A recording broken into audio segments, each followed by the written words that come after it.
When you open a book and read the first sentence, you are actually stepping into a massive, invisible landscape. Reading a story is exactly like climbing a giant mountain, from the flat ground all the way to the peak.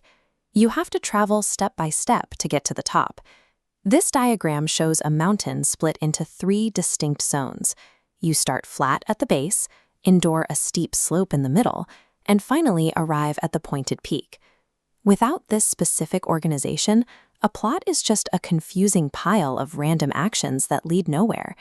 This structure gives a book its bones. Let's travel all the way down to the flat ground at the base to see how this journey begins.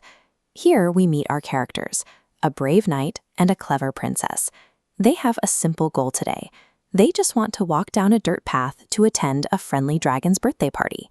Suddenly, a heavy stone boulder crashes down onto the dirt path. The way forward is completely blocked. This starting problem is called the conflict.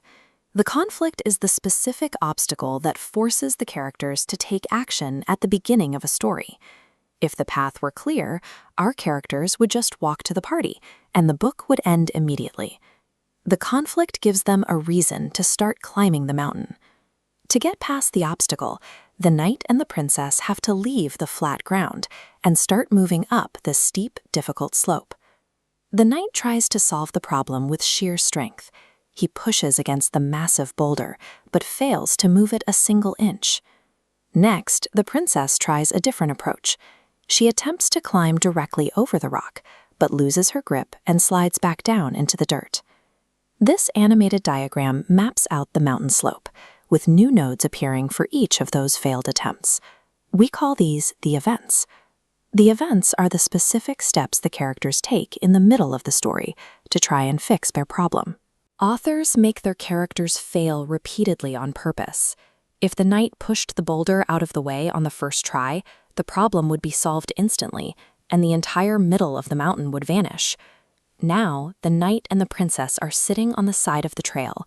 They are sweaty, completely exhausted, and running out of ideas.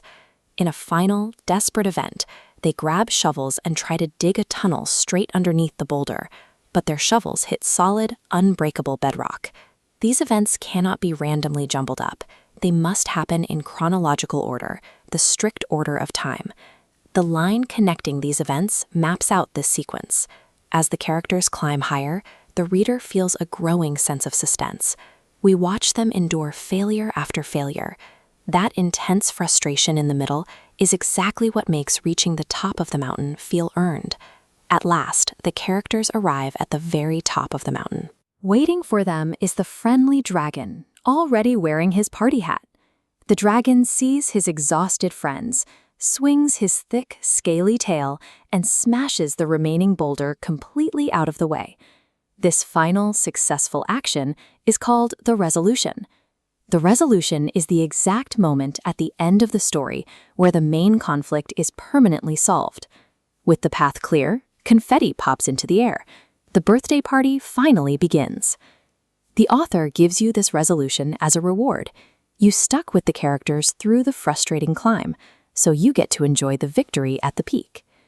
Let's pause the action in the storybook world for a moment. We can look closely at the path these characters traveled to see how the story was built.